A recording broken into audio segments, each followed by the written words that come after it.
Hi, I'm Mario Veraldo, CEO of MTM Logix, and today we're going to talk about nearshoring and the power of reaction in international trade life. Before we start, when we talk about nearshoring, we should really talk about how the whole offshoring and globalization started, right? We liked in our research, we like to try and put it down to certain milestones and what has been happening in the world for the last 80 years.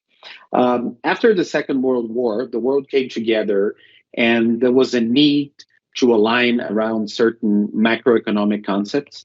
And a lot of those concepts, they were done having in mind that corporations were going to be a big part of the world evolution from after the Second World War. So in 1944, you had the Bretton Woods agreements, which was in essence a way to align the economy, leading up to the GATT, to the GATT, which was the first big world commerce initiative. In 1957, Europe started coming together, and you start seeing really the effects of trade liberalization, right? You have free trade agreements starting to happen, and these elements led to a lot of commerce happening between the world, helping some of the nations that had been affected by the Second World War to evolve into something a lot stronger than they were back in 1945. In 1971, the gold standard got ended, right? And that led to the 70s and early 80s recession. The big problem there was that there was a lot of money around, which we can see right now.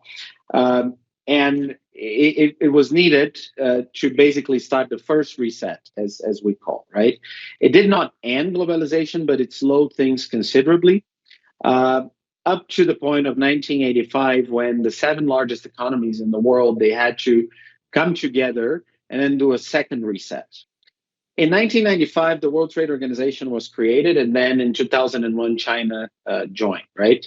What we see is that throughout this 80-year period, there has been ups and downs, but one thing was a constant. The amount, the share of exports in the world GDP has increased tremendously, right?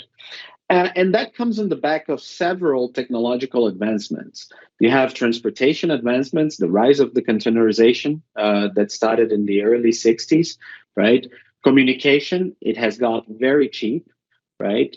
And then finance, because all these components, free trade agreements and trade liberalization, they actually created an environment where money could flow in a much easier way than before the Second World War.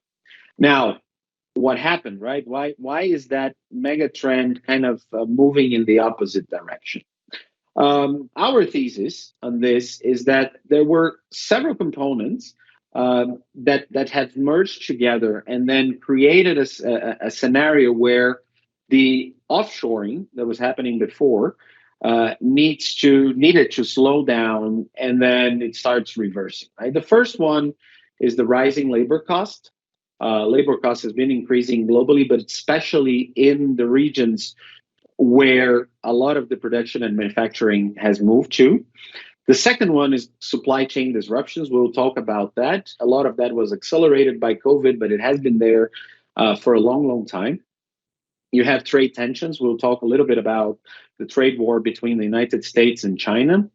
Technological advancements that have led robotization, for example, makes the cost of producing something in a more expensive market cheaper relative to what it used to be 30 years ago. So that's something that has been fueling. But the most important one, in our perspective, is a generational shift. And that generational shift is now the leaders of the world are, in essence, the leadership of the world has been given to Generation Xers, right, with very, very concrete environmental concerns, right? And that is the first trigger, right? We see that during the global crisis in 2008, China overtook the United States in total CO2 emissions, right? And you can also see that a lot of what has happened ever since in terms both of the discussion around the world environment, the world climate, and climate change, has led the rest of the discussion. So the green industry, cars electrifications, carbon footprint and carbon bonds, right, to offset some of the emissions. All that has really taken off around this period of time, right? So it's not an accident, right? This has been happening now for the last 15 years, and what we are experiencing now is the aggregation of other things into the fold. So labor cost is another thing that we consider has a tremendous impact on nearshoring, right? If you consider the productivity on a per dollar expenditure for for for labor, today China is the least productive if you compare China, Mexico, and the U.S. Right? Salaries have gone up in China. There is a populational decrease already happening, right? And the magnitude is tremendous. Um, and what's really happening there is that you see productivity per dollar is getting lower, right? Mexico is getting higher. Is a younger population. You have um, lower wages, right? Even though with the latest free trade agreement with the U.S., there are some provisions in the free trade to ensure that there is a tighter alignment with the U.S. in terms of wages, but there is still a lot of room to catch up. And then, last but not least, the mere fact that it's closed makes it possible that the cultural adaptation of an employee sitting in Mexico versus an employee sitting in China is much easier, right? So all that cost counts into labor cost. Then in 2018, we saw the rise of the trade war, right? The trade war has been the accelerator for this, right? And as we see, we have all this happening for the last 15 years, but then in 2018, suddenly the United States says, okay, enough is enough. We want to increase tariffs on the products that we import from China. They started with aluminum, right? Then suddenly, a couple of months later, they put $34 billion in tariffs on appliances, which was a big one. And then a month later, they pushed another tariff on technology. And then a month later, they pushed another one in on consumer goods, so furniture and some of the goods that were really generating a lot of cash inflows to China, right?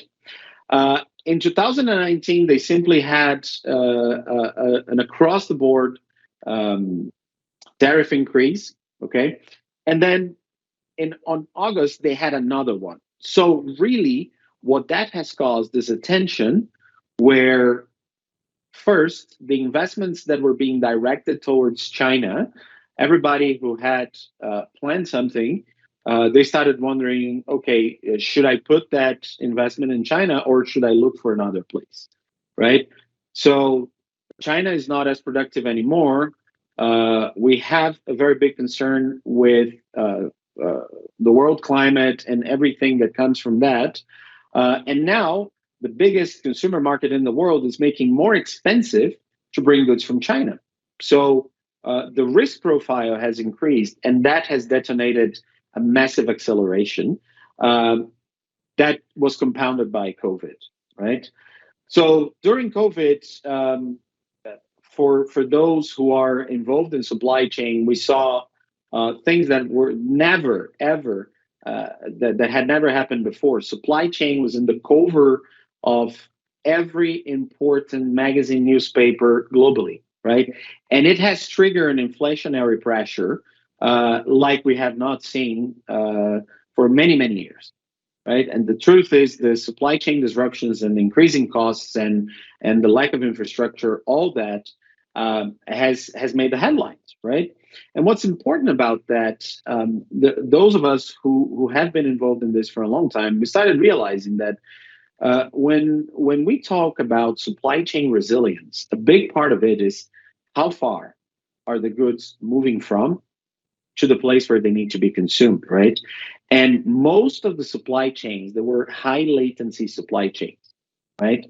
Where the reaction times for those supply chains, they're very long, right? If you have a production facility in central China, it may take over a month for you to get your order into your warehouse in the United States because you have to move it with a truck. You have to wait for the ship. You have to load it on the ship. You have to get it going for, say, a couple of weeks. And then you have to move it over rail or truck to your warehouse in the United States. So that combination, first, there were a lot of moving parts. Okay. Those moving parts, they were too far apart time wise from each other. Okay. So reacting to changes became very complex and the world struggled. And again, the C-suites in many organizations started looking into this and think, okay, why don't we move some of this right closer to the consumer markets? And that's with Mr. Trump and COVID, what happened, right? Everybody started looking into, okay, how can I get closer to my consumer market? And that's a clear one because if I am too many days apart from whatever I'm producing and consuming, um, I have a problem, right? Because I cannot react fast enough. Second, potential cost reductions. If you're far away, right, and cost starts increasing, it's very hard for you to shut those costs down, right? The third thing is political stability. I think Janet Yellen has mentioned several times friendly shoring. If your biggest manufacturer is not really friendly to you, then you have a problem because they can shut you down. And we are seeing this happen right now, right? You have trade barriers being lifted every single day now for different types of products and categories. So you don't want to be trading with someone you're not friends with, right? So and that friendship comes on the back of political stability. The next thing is cultural similarities, right? I mentioned that earlier, but as a cost element, but it's easier if you understand the person you're dealing with on the other side of a phone call video conference, right? If language is not that big of a barrier, which is a problem today when dealing with China, right? So those cultural similarities, they are very important in the sense that you are creating a flow that you as an individual can understand, and it's based on a method that you can understand, right? And the culture is not that far apart. I lived in Asia. I love Asia, but there are many cultural differences that boil down to the understand of concepts, right? So as close as it is in terms of culture, the easier it is for you to trade. And the last but not least, right? You have a lot of goods moving very, very long distance, right? And it's impossible to reduce CO2 emissions to the same extent if you're just closer, right? And I think personally, I think we underestimate the power that that particular measurement has on the nearshoring trends because it's easier to electrify a car than a truck. It's easier to electrify a truck than a ship, right? And when we look into carbon emissions, the way the world is going, I think that's going to become even more and more relevant for the next 2 or 3 decades. So nearshoring is actually the pendulum moving into a position where, okay, let's have our manufacturing closer to where we are. Now, the Mexico story, right? Mexico is the natural candidate for this. For the last, I don't know, 10 years, we have seen signs of this projects happening. There were some earlier signs in the mid 2010s, early 2010s, but with the acceleration of the conversation around nearshoring, obviously, you create an environment where you can start actually building whole areas that will produce close to the border first, right? But I do see a trend that expands beyond that. If we look into what's happening in Mexico right now, okay, it's very easy and very clear that there are three main areas that are capturing 80% of the attention, right? Uh, and these three states, they're close to the border. So you have Nuevo León, Coahuila, and Chihuahua, and put together, you're talking about roughly almost $9 billion in investment in these three areas that are happening right now. Okay. If you look at the rest of the country, you still have another $2 billion of investments happening. And you can see there's sort of a corridor that gets created up north. The black states that you see here, they become a corridor, right?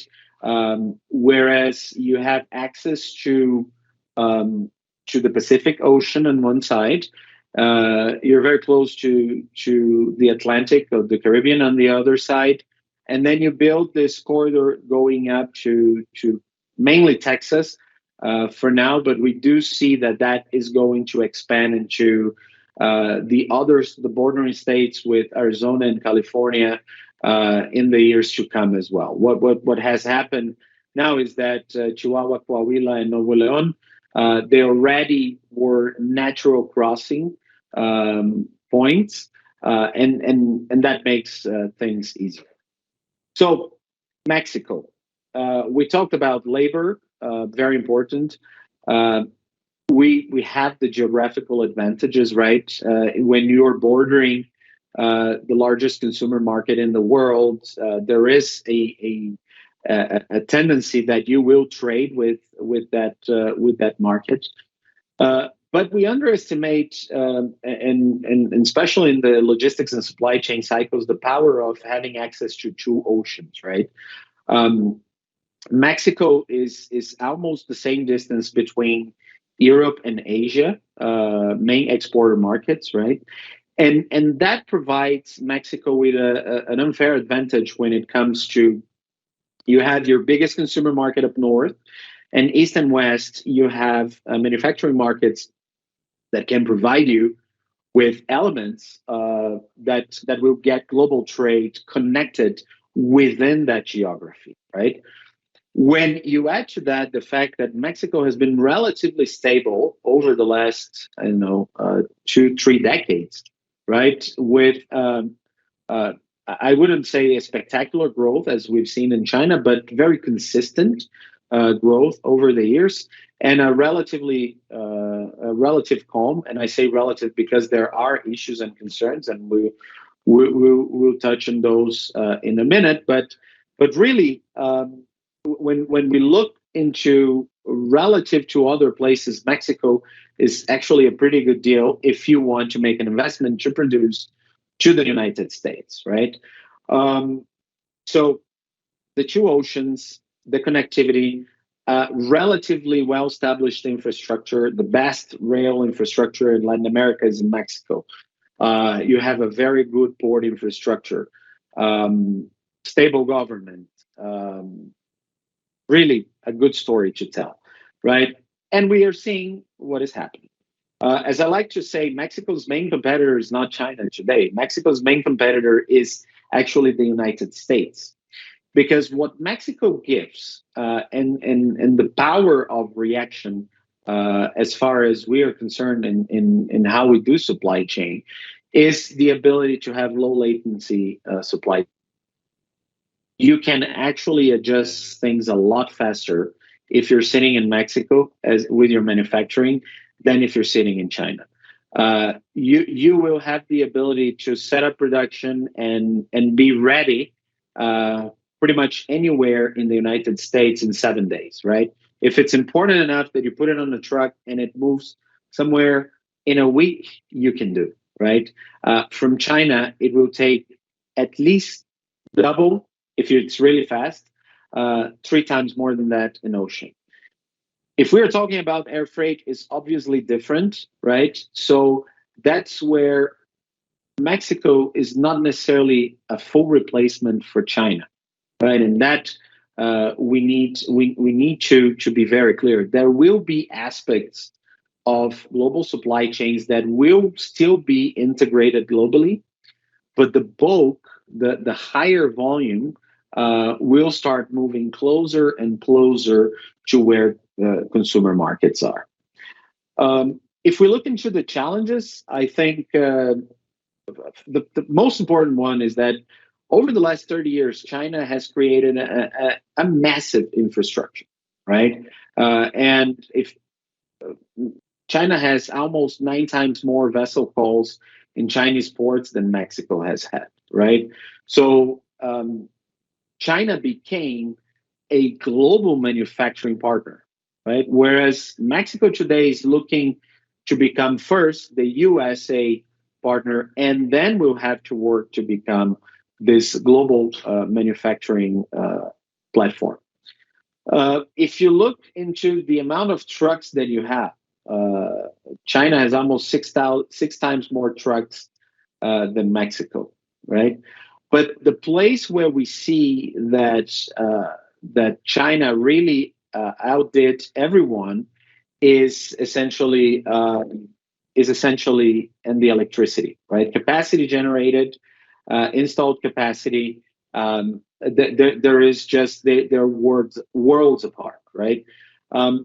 Which is one of the risks that we see right now happening in Mexico. The two main risks that we see right now is capacity for electricity in the country. That's one of the areas where the current government here has failed to address. How do you jump into the green economy and how do you work on that correctly? So there's a lot of concern around investors right now on, okay, I'm committing to an investment here, but I need to make sure that if I'm going to put $1 billion plant, I need to be able to generate the necessary electricity. It's no mistake that a lot of these plants are going into the desert areas in Mexico because there's a lot of sun in there, and eventually we think a lot of that problem is going to be addressed by solar energy and wind energy. But right now, as we stand, it is a risk. The other risk that we see is talent, right? China had a massive available population that is now aging. So 30 years ago was a full generation of people coming out that could propel the country into this offshoring strategy. Mexico has the population, but education is a problem, right? So it's today very difficult to find someone in Mexico who can speak English and do and it's not costing almost the same as someone working in the United States, right? So this is a process that the country needs to go about very quickly, educating people and really bringing their skill set up to where it needs to be, so that the country can join that revolution. And then the other one that comes to mind is security, right? We talk about security in the country. We've seen there is a security concern in Mexico. It is being addressed, but not fast enough to give peace of mind. So there is an added cost of how to navigate security issues by adding costs. So you have a highly unusual in many other places in the world that you need to have a car with someone monitoring that car on the truck on the road on the way to the port, right? It sounds silly, but when you add that at scale, it adds up, right? GPS monitoring, reaction, and a couple of other things. So the war for the nearshoring investments is definitely not over, right? The ones who have business here in Mexico, we are seeing there's a lot of interest, there's a lot of commitment, there's a lot of production moving here, but there are a lot of concerns still. Um, in terms of supply chain implications, right, and how it all converges, I think there are four areas where we see pros and cons of the nearshoring. The first area is lead time, right? So it's fast time to market, but very little reaction time. If you have your supply chain organized in Excel spreadsheets, you will get lost, right? Because uh, Excel spreadsheets have worked for the last 30 years because you had 11 days to do something in case your container from Asia was not there. Today, if that truck misses the crossing, you have a problem. Second point is inventory, right? You have the big pro of the low latency supply chain is less cash trapped on moving inventory because you don't need weeks and weeks of inventory moving. You can have, hey, sitting across the border, let's bring it over. It's 3 or 4 days, and then it's moving, right? The problem is that if that inventory is sitting there, but it's misaligned with local demand, right? We've seen a few cases where this has happened. It's easier to clean that inventory afterwards, but it is one of the cons, right? Whereas if it's moving from China, you can just say, hey, don't move this because I don't need it, right? In a scenario where we have low latency supply chains, it's there, it's moving, right? Frequency, it allows you to do smaller lots, right? Just because one of the big trends that we see out of this is that you will need smaller ships, right, running from Mexico to the U.S. or Latin America to the U.S. With a higher frequency, creating conveyor belts, right? And but for you to do that, you need a much larger warehousing, cross docking, and more or less than as we call dedicated infrastructure, right? That's not available today. There's a lot of people talking about how do you reduce your unit cost, and that's by shipping more inside one container. We see that with nearshoring, that thinking can change pretty dramatically as well.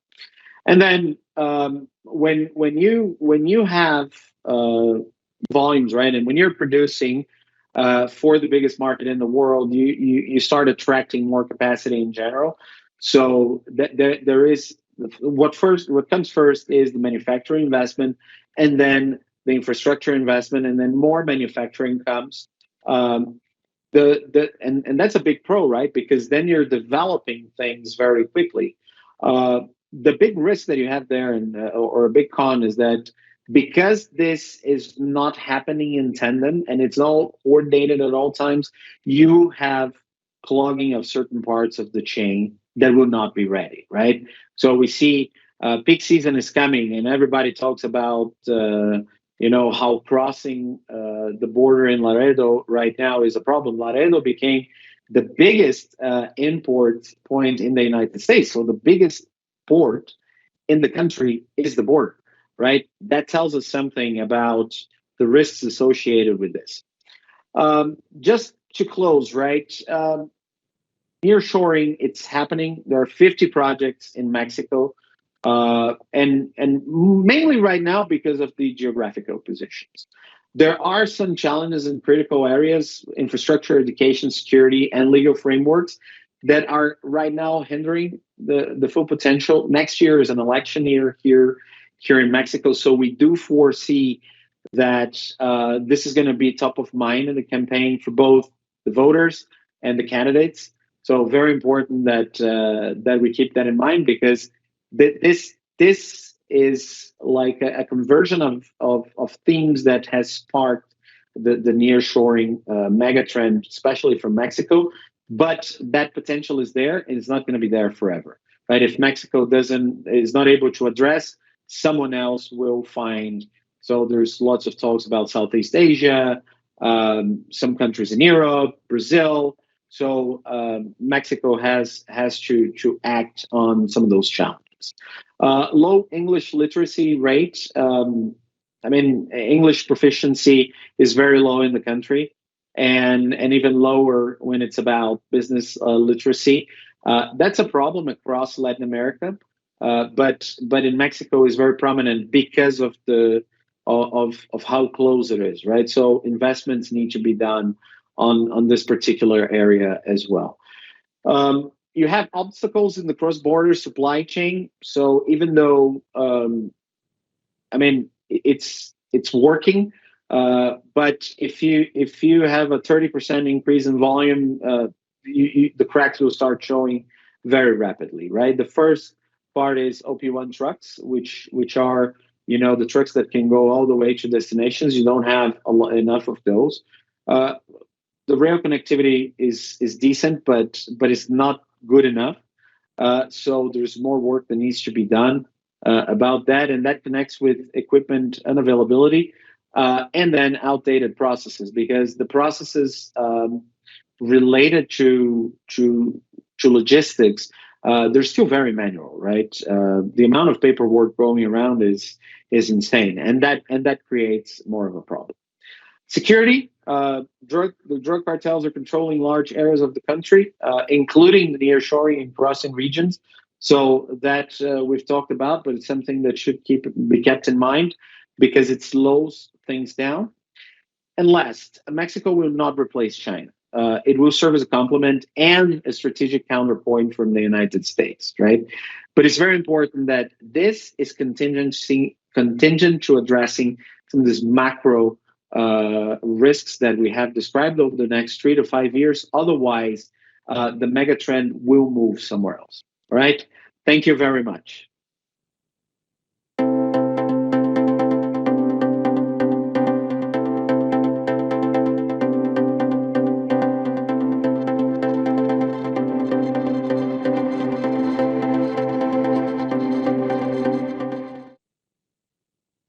Well, thank you very much, Mario, for that incredibly insightful run through. I particularly liked when you picked up at the beginning on how the younger generation, Generation X, are having more of a role and perhaps prioritizing green energy within nearshoring. What is Mexico and other countries doing to keep up with this changing or increasing demand? Okay, so I think Joseph, thanks for that. When we talk about Generation Xers coming into leadership, right, the global leadership, country leadership, I think the pivotal moment was Obama and the United States. We can see that the values that generation have, it's a much more pragmatic generation, right? There is a problem, let's address. So a lot of the values, adaptability, ethical considerations, they start converging into the need for a greener world, right? And we see that being amplified by the millennials as well. So we see that the greener world conversation has actually sparked the nearshoring conversation. Which then leads to what do countries that want to be part of that megatrend, what do they need to do, right? I see, for example, electricity in Mexico being a big challenge. And not only in Mexico, but Mexico for some particulars. If you want to grow, you need the infrastructure there. So you have a baby boomer who's the president in Mexico today, and he's in love with the oil company in the country, right? Whereas the world is shifting towards solar and wind, he wants to build more refineries, right? And that is a different view of the world. And the countries that want to be a part of that nearshoring, they need to be ready to reduce their carbon footprint as a result of that move. So it's extremely important that the leaders keep that in mind, right? The carbon footprint and nearshoring, they go together. So the climate change is a big challenge there. I think that's it's not just something that's happening obviously in just nearshoring. It's the advantage that we have is that this is a demand or a trend that's occurring in most, if not all, industries. So I think a benefit that we have is that we can all work on this together across the field. Moving on, is nearshoring, would you say it's a viable solution for any kind of enterprise? For example, is it something that can be done by larger enterprises as well as SMEs? That's a very good question. I do believe that nearshoring is an answer to a lot of things. We mentioned climate would benefit from this. When you have a world with a cost of capital that is the highest in 40 years, right? And which is a trend that we don't see changing within the foreseeable future, SMEs will need nearshoring to be part of their game. The amount of companies today that import goods from China using Alibaba and so on is very large, right? They need to have the ability to do something that is closer to home so that they can benefit from that closeness and not have to live with that much inventory at hand. Inventory at hand is a cost, right? Large enterprises, they have a more distributed structure, so it's slightly different when you talk about that, but they can also benefit from nearshoring because when you're closer to the market, it allows you to your setup time for the different product lines that you have to be shorter as well, right? So I think it's a benefit. What is important here is that it is deriving right now from the cost of capital, right? The cost of capital is becoming a major influencer on the need to have your production or your inventory as close as possible to your consumer market. And I don't think we've experienced over the last, I would say, 40 years. And 40 years ago, the technology did not exist the way it does today. So I think it's a new environment, business environment, and nearshoring is also accelerating because of that. And finally, Mario, what are your predictions for the future of the nearshoring market? And are there any other risks or challenges that you foresee? Yeah, that's a good question. Thank you for that. I think the first thing that we see is that nearshoring, because it's so much connected with the green economy, it will have an effect of creating a need for more frequency, right, than more volume. And a lot of the investment that you see made, for example, in airplane capacity, vessel capacity, and so on, that gets done. So we have to reduce the unit cost. Let's create bigger ships, right? Let's create bigger planes. And here you're going to need, let's create the right size ship so that you can have a daily departure instead of a weekly departure, right? Our mindset we have to change, especially in the areas that are highly impacted by nearshoring. So I think that's a projection that for us it's going to happen, right? The second one is migration. We see that the country is different from what has happened before, right? China had a labor market and it was able to expand its ability to manufacture goods and increase production. I don't think that is the case right now. I think you will see a massive migration to countries like Mexico and the United States because of the need for more people to deal with that, right? Obviously, it's people who have a certain kind of set of criteria for being there. So they're knowledgeable about technology, they understand. So it's not the lower levels anymore, right? Those economies, they will need engineers, right? Mexico has has the highest percentage of engineers in Latin America, and that's still not enough, right? So hey, engineers, but we see that as a trend, right? And the last one is we do believe, right, in what we are doing, and because of what we are doing as well. We're a supply chain company that is very, very focused on our technology, right? And the world today runs its supply chain in Excel spreadsheet. It's incredible the amount of companies that have very advanced SAP systems, but the people operating things on the ground, they're using printed pieces of paper. They're using Excel spreadsheets to run things, right? It's incredible. Our estimates is that 80 to 85% of the world's global supply chain runs on Excel, right? That's also the reason why we believe, and we started this company a few years ago, because we thought, okay, a few years down the road, this is going to be so important that if it does not happen, it becomes a very serious risk not only for nearshoring, but for global supply chains in general. It's much easier for you to adjust something if it's going to take 15 days for that something to arrive. If it's going to take you 2 days, right, you need a technological system watching it for you and telling you, hey, I have a problem here. And then obviously someone will look into it and will understand what's happening and how to resolve it. But that system will have to say, I have a problem here, right?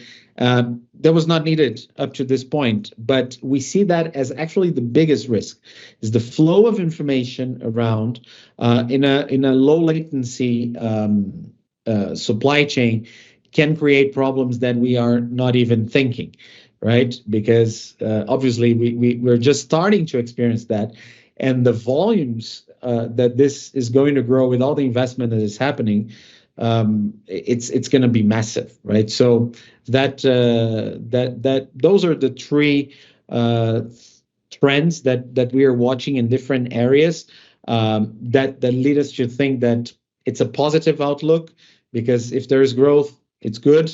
But there are a lot of challenges to be addressed over the years to come. Well, perhaps to address the challenges from what you've just said, one of the biggest key components would be to be able to adapt. Yep. You certainly sound very optimistic, though, about the future of the market. We're looking forward to seeing how the market develops over the upcoming years. Thank you once again, Mario, for joining us at International Trade Live. It's been a pleasure speaking with you today. Thank you very much for that. Thanks for the invite, and it was a pleasure as well.